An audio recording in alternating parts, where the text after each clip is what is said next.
దేశంలో ప్రజాస్వామ్యం ప్రమాదంలో పడిందని సిపిఐ రాష్ట్ర కార్యదర్శి రామకృష్ణ అన్నారు. 146 మంది పార్లమెంట్ సభ్యులను సస్పెండ్ చేయడం జాతీయ వ్యతిరేక చర్య అని అన్నారు. ప్రతిపక్ష ఎంపీలు లేకుండా బీజేపీ దొడ్డిదారిన 18 బిల్లులు ఆమోదం చేసుకుందని విమర్శించారు. పార్లమెంట్లో దాడి ఘటనపై అధికార ప్రతిపక్షాలు ఖండించకపోవడం బాధాకరమని అన్నారు. ఏ అప్పులు ఖర్చులపై శ్వేతపత్రం విడుదల చేయాలని ఆయన డిమాండ్ చేశారు. అంగన్వాడీల న్యాయమైన డిమాండ్లను వెంటనే పరిష్కరించాలని కోరారు.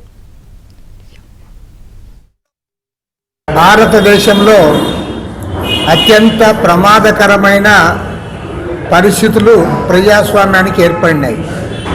ఎందుకంటే మన భారతదేశ పార్లమెంటరీ చరిత్రలో గతంలో ఏనాడు లేనట్లుగా ఒకే సెషన్లో వింటర్ సెషన్లో 146 మంది పార్లమెంట్ సభ్యులను సస్పెండ్ చేయడం జరిగింది.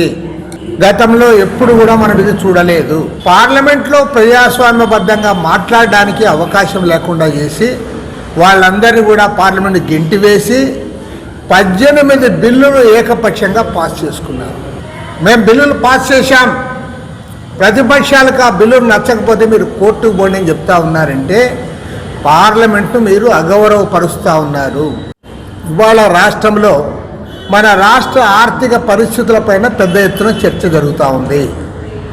జగన్మోహన్ రెడ్డి గారు ఏమాత్రం నోరు విప్పడంలే, ఒక్క మాట మాట్లాడడంలే. సిపిఐ తరఫున డిమాండ్ చేస్తూ ఉన్నాం, తక్షణమే అంగన్వాడీ వర్కర్ల యొక్క న్యాయమైన డిమాండ్ పరిష్కారం చేయాలి. వారి సమ్మెను వారిని విరమింపజేయించాలి. ఆ రకంగా ప్రభుత్వం శాంతియుతంగా సమస్య పరిష్కారానికి ముందుకు రావాలని చెప్పి కూడా